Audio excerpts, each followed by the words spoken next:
You've already heard about climate change, right?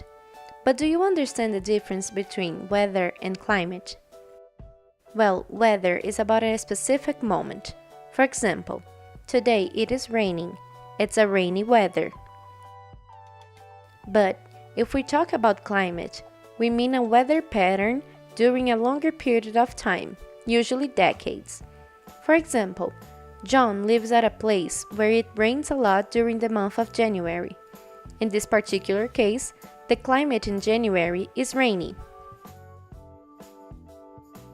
Now, when we talk about climate change, we are actually talking about how this weather pattern is changing drastically. When John was a little boy, it used to rain all throughout January, but now, years later, the rainy season starts only in the middle of February. This climate change is already considerably affecting our lives. Talking about a concrete example, extreme weather events such as storms are more frequent or stronger. In addition, the sea level is rising. Furthermore, temperatures are increasing, which can put harvests at risk, degrade pastures, and affect livelihoods, amongst other impacts. Where John lives, water storage reservoirs are drying up due to the delay of rains. This can result in water shortage. Our current way of living completely depends on a climate, which we cannot rely on anymore.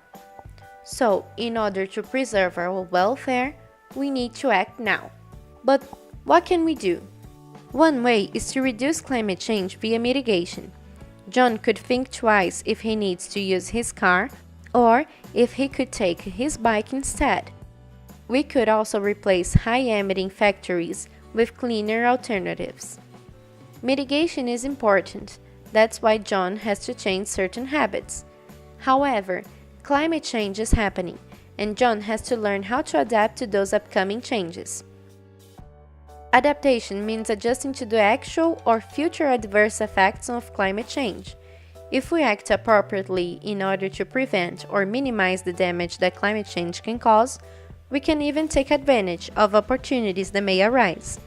The adaptation to climate change can happen in different ways, from engineering techniques to the development and implementation of policies, such as a National Adaptation Plan, or through ecosystem-based adaptation, called EBA. The purpose of ecosystem-based adaptation is to help people adapt to the impacts of climate change by making sustainable use of biodiversity and the so-called ecosystem services. Ecosystem services are services that nature provides: air to breathe, water to drink, fruits, pollination, and we need them in order to survive. Another example, vegetation growing on mountain slopes helps to prevent landslides, a classical ecosystem service. However, when the ecosystem is negatively affected by human activities, ecosystem services cannot be provided properly, which might make the population more vulnerable to climate change. For example, a city that is located next to a mountain slope that has been deforested is at higher risk of being affected by a landslide induced by heavy rainfall. When we think of possibilities to adapt to this impact, we can either build a protective wall against those landslides as a traditional engineering type of response, or we could use an ecosystem-based approach, such as planting native trees at the slope. The tree's roots create a natural barrier, which helps preventing landslides. Ecosystem-based approaches are nature conservation measures, restoration of ecosystems, and the sustainable use of biodiversity. These measures are the basis for the so-called green infrastructure, and they contribute to both human and environmental well-being. That is why ecosystem-based adaptation is interesting in many cases. However, in order to implement ecosystem-based adaptation measures in a systematic manner, we have to ensure a few steps. The first step is to assess the circumstances and the situation we want to act upon. In which condition are today the soil, water, and our general way of living? How can these conditions possibly be affected by climate change? This assessment, the so-called climate lens, can help in order to estimate the impacts of, for example, higher temperatures, and scarcity of rain in the near future. It is relevant to understand what might happen with our territory, our goods, and the ecosystems we rely on. By these means, we can assess if it is necessary or not to take a closer look on possible climate impacts when planning for the longer future. If it is relevant to integrate climate change in our planning, the next step is to do a climate risk assessment.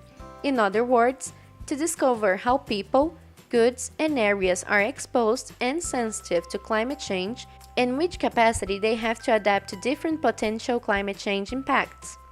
For example, climate change can lead to scarcity of rain and thus to the drying out of rivers in Nabby's range. However, she needs the water coming from rivers to irrigate arable land and finally to produce food.